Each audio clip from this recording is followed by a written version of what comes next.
And welcome back, everyone. Welcome back to another week, another edition, something special, something different to ESL Open Cup Europe, number 213. I'm, of course, host ZvP, and with me, I'm joined by the lovely people in the chat and by these amazing players. Exclamation mark B in the chat if you guys want to have a look at the bracket yourselves, because we have quite a stacked bracket. It's massive, it's huge, it's big. It's amazing. It's amazing, Papi. And here we go. We have our first series. We have our first matchup. And spawning in the bottom left-hand corner of Alkione, we have the Swedish Zerg player. The yellow Zerg representing Team Roddy. It is Fjant. And spawning in the top right-hand corner, we have as opponent, we have the red Protoss player representing Team 3D Clan. It is Blinchik. Here we go. I'm not too familiar with Blinchik, I'll be honest. Yet to have really bared witness to their play, to their style. I don't really know what kind of level he's at compared to Fjant, but I am ready to be introduced. I'm ready to bear witness here to what Blinchik has to offer and how he can compare to someone like Fjant. Again, Fjant, an up-and-comer, a rising star in the European region. We'll see how far he can go. We'll see if Blinchik can actually cause a bit of an upset. I do kind of favor Fjant, especially in the earlier rounds. We'll see if that is going to be the case. So for now, Hatch Gas Pool. Hatch Gas Pool, standard opener here out of Fjant. Nothing too crazy, nothing too wild of the sort, not yet. Meanwhile, we do see Blinchik going for a gate expand, standard openers all around. But we are loading into Alkione. We are loading in a bit of a larger map, one of the larger maps in the map pool, more macro-oriented as well. We could be in for a bit of a longer one. We could. I say that. Again, I don't know how aggressive Fjant would want to be. You can actually be quite in your face of your opponent on a map like this, despite how large it is. It is risky to do so, though. Risky to go for a 3-base economy and then just send it across the map off of 66 workers. Not something we expect to see, but definitely possible, depending on the confidence of our Zerg player. Otherwise, again, one of the big features of this map is the fact that it is quite defendable in 4 bases. The triangular third here is quite fortified, especially with this ramp, especially with these choke points, and with the Zonaga leading into this location. You can also mine through the minerals and expand over on the right-hand side, take a 4th base there, take the gold base thereafter. As a result, because of how heavily fortified these bases are, it does lead to longer macro games. We've seen a lot of split map play on Alkione before. We could see it again. We could see it again here, as we do see a bit of a pylon block at the 3rd base location. And Blinchik, being as annoying as possible, is going to force out the linear 3rd base instead. As a hatchery is on the way, not enough links to really deny that. We do have one link getting across the map to scouts, but we are unable to see too much. We do see the positioning of the pylon, and we have our take of choice. That is not a Stargate, that is a Robo. Something very different here from our Protoss player. Again, the positioning of the pylon is a little bit suspect. We could assume there's going to be a Twilight Council or a Robo, but we have no confirmation.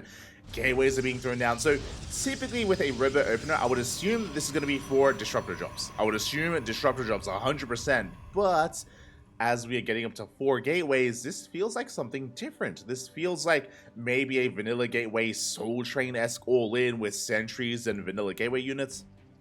This feels a little bit off. We wouldn't have this many gateways if we did want to preserve our resources for something different. Meanwhile, the Lings, they do bypass the wall. The wall is not a wall, it's wide open, and we get a full scout of the main base. We get eyes on the gateways, on the Robo as well. Big scout here for Fjant. Immediately, Roach Warren is thrown down. He realizes how much danger he's in. At the 3-minute 45 mark, Roach Warren has been thrown down. Ling surviving a little bit longer here, confirming the lack of additional gases, but there we go. Gases are being taken. Gateways are getting up and running, and we do have the Prism on the way. And I imagine Stalkers and Sentries thereafter. Oh, there we go. Immortals on the way. So I imagine this is going to be, again, like a Soul Train-esque all-in, where you have Immortals, Sentries, you have the War Prism to, of course, juggle your units. I assumed we would be staying on 2 bases, but no, never mind. Blinchik planning to expand. For a moment there, he was thinking about it. Maybe a little bit of 2 minds, maybe a little bit of indecision out of our Protoss player. What exactly will we be going for? Shield battery is thrown down, and we are skipping warpins. We have a lot of minerals in the bank. Blinchik, yeah, just slipping up his macro. He is going to be expanding. Oh, this is a rough expansion. A very late 3rd base. Overlord does confirm it. It looks like Blinchik, he's transitioning away from his otherwise would-be 2-base push. Oh, and this is unexpected. We are going for a Stargate. Stargate is on the way. Very hidden tech behind the natural base. Overlord is going to be dipping on in. And we're trying to get confirmation, and it looks like we do not get eyes on whether or not the River is building anything. We are in the dark. Third base has been spotted though. Fjant's easing his way into this. He's droning up a little bit, doesn't want to over-drone. He's squeezing out a couple of workers here and there, amassing a Roach army. Lair is done, Roach speed on the way. And Fjant has taken 3 gases here, can facilitate 4 Roach production.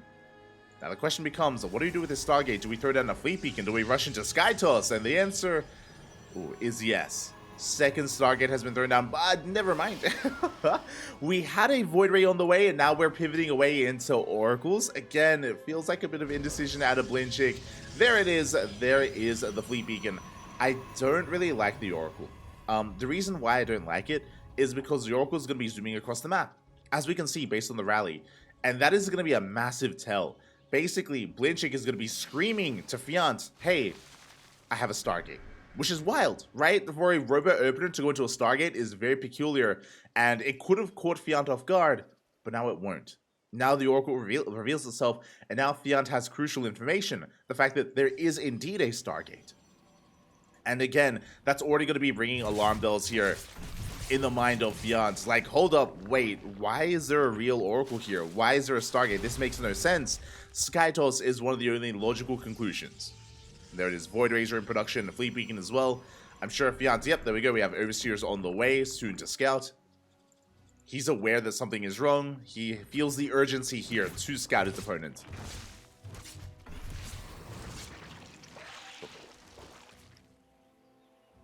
Blinchik is going to be moving back. Lings, they do check the third base. Do check the third here as carriers are amassing back at home. Immortals are on the way as well for Blinchik. And Fjant, for the most part, has confirmation as the Overseer does get into the National. We get eyes on the Fleet Beacon, on the carrier production. Fjant is fully aware of what's going on. How does he respond? It looks like he's going for a kill move. He's moving out across the map, looking to break this third base location. Spire has been thrown down. And we don't really have much anti-air yet, but there honestly aren't that many carriers. There's one carrier for the time being. We dive on the arm. We get a surround here on the Immortals. The Miles! Oh, they connect.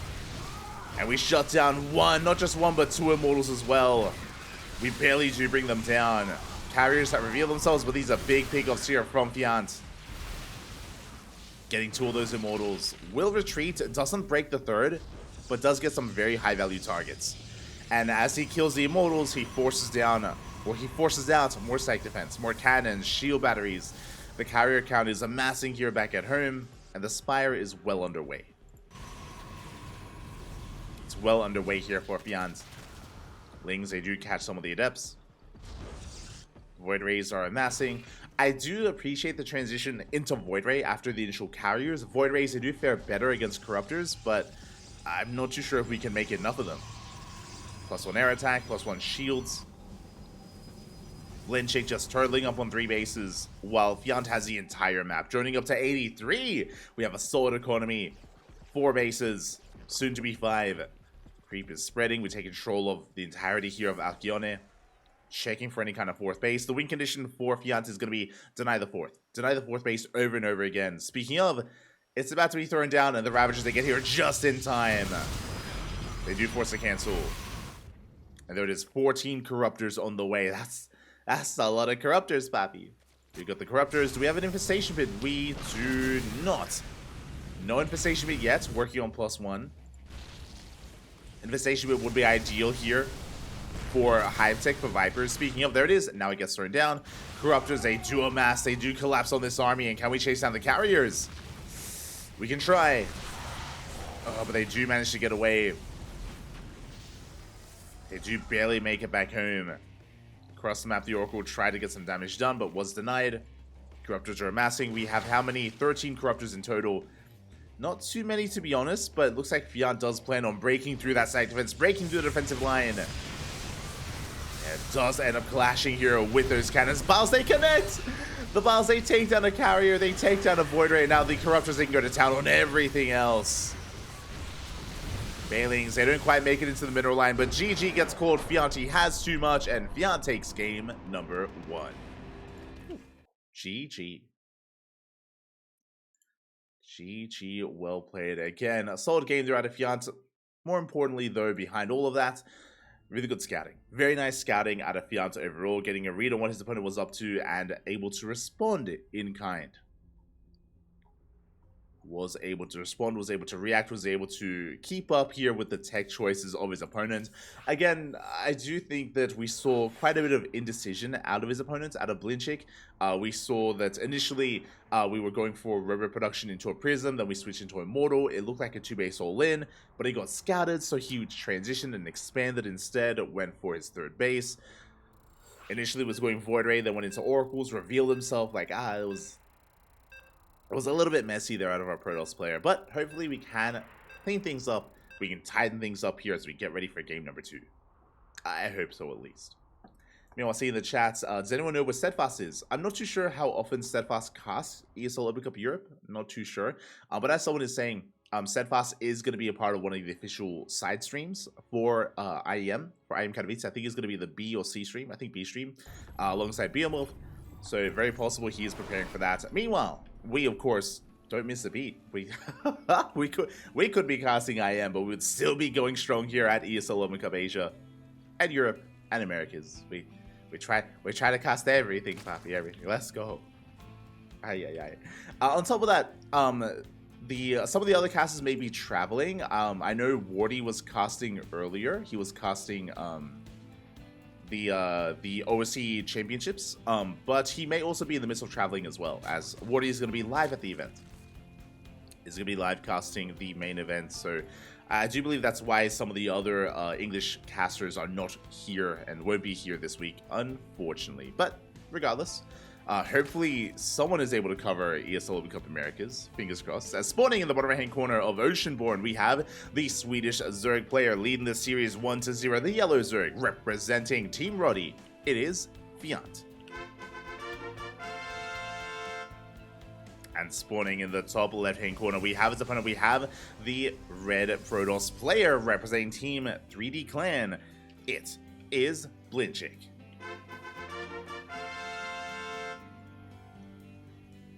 ZvP does continue again. Fjant taking a lead in this series. Unfortunately, again, Blinchik, he did have to deviate quite a bit from his initial build. Remember, went for a Robo Opener, got scouted into a 3rd base, into Stargate play, which also got scouted into Sky Toss, into Carrier, and he was trying to take different twists and turns, but unfortunately, because of so many turns that he was taking, he did slow himself down, and in the end, was scouted by the Zerg player, by Fjant. So again, I'm hoping for a bit of a cleaner execution here by a Protoss player. Pylon has been thrown down. Interesting location. Not as far out as we would expect for a Stargate opener. So we'll keep an eye on how Blinchik wants to open. It's very possible that this time he may commit to Roboplay. He may decide to commit. We'll see. We shall see. Can we see some Hearthstone later if possible? Possibly, yeah. I mean, depending on how things line up. There's also a second English caster. It's ourselves and Rotterdam. Oh, as we are rushing into plus... Wait, what?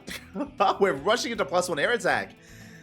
Bold move. Something that I was not expecting, which means we're going to be committing to Sky Toss, I imagine. But just really early +1 air. This actually, fun fact, this delays the Stargate. I don't think this is the best build order by Blinchik, but we'll let him cook, Papi. We'll let him cook. We'll see what he does whip out here. Adept getting across the map. Second gateway has been thrown down. We do get a full wall up here at the natural. Let us go. But again, it's going to be ourselves and Rotterdam, if I'm not mistaken. I believe there's other language casters as well. I believe there's Bel Air casting in German, as well as some other language casters going to be covering this event. As there it is, there's a Stargate. Very late Stargate here by Blinchik. I'm not really too fond of it. Again, he delayed Stargate in favor of +1. Not too sure if that's the wisest of choices here, but we'll see. Meanwhile, Fjant is going to be setting up here on 2 bases, getting his 3rd, droning, focusing on his queen production. When the link steps in, no, how? The Lynx somehow slips in. We get a full scout. We get eyes on the Stargate. We see all. We know all. Fjant is fully aware of what's going on. And momentarily, we'll also realize that there is no warp gate. That it is +1 error. Ooh. Gets a kill on a probe. Just the cherry on top. At the same time, Adepts, they get across the map, but there's nothing to kill. The third base was barren. Lings, they collapse here on the Adepts. They get us around on at least one. They shut down one. They shut down the second as well. Fjant in control of this game so far. He is continuing Queen production. Roach 1 has been thrown down just so we can have a supportive ground army. Just so we can have some Ravagers. Lings, they get across the map. Boys are being pulled. We find another way in. Once again, no hold position. Once again, no wall at the natural. We do just shot the mining. We pick off one probe. And we are going for the second. 2 probes go down. Void Ray has been confirmed. A bit of a missed rally. A rough rally there for the workers of Blinchik. And again, Fjant is fully aware of what's happening. Behind this, we can head towards a lair. We can build up queens, throw down spores. Fjant, he's got a lot of breathing room, I should say. A lot of room to grow. As we are heading towards the fleet beacon, second Stargate, let's go. Third Stargate even. Like, this is scary, this is formidable. The problem is it takes a while to really get this going. And sure, +1 air attack is done, but it's not really adding too much here. It doesn't really help this Void Ray. There's no +2, for example. There's nothing else behind this. Blinchik is going to be stuck at home. And by the time Blinchik can move out, by the time he has a formidable air force, Fjant should have lair and should have either Hydras or Corruptors. He can go either or. He can either go mass Queen Corruptor and slowly push across the map and have Queens to support and transfuse Corruptors, or we can go into Hydras, which is a little bit more mobile, more active. It is going to hit faster, as the Hydrogen finishes faster and Hydras are produced faster as well. And we could try to go for a big all-in and break the third base. Say big all-in, like a big timing attack. We'll see what Fjant decides to go for. Does he go for the Hydras or does he go for the Corruptors? Lings, they dip in, they confirm the third base. They do get eyes on that one Void Ray, as we are just amassing 3 carriers at a time. That's a lot of carriers, is what I will say. Back at home, we're still just droning, taking more gases. That's going to be 8 gases in total. That's a lot of gas. And we have our answer. It is the Spire. It is a very mature decision, is what I will say. Again, Hydras can do they can finish the job. They can actually get to work and get across the map. But it's risky because Hydras don't scale amazingly into the late game. So if you aren't playing it safe, this means that Blinchik will get his third. He will get his third up and running. Fjant is going to back off, joining up to 84, and he will be maxing out on Queens and on Corruptors. He will also have some Ravagers to help support. Could even work up to Skytos. Could even work up towards an Infestation Bit, and Hive. Could work towards Hive Tech. We'll see if that's what Fjant does go for.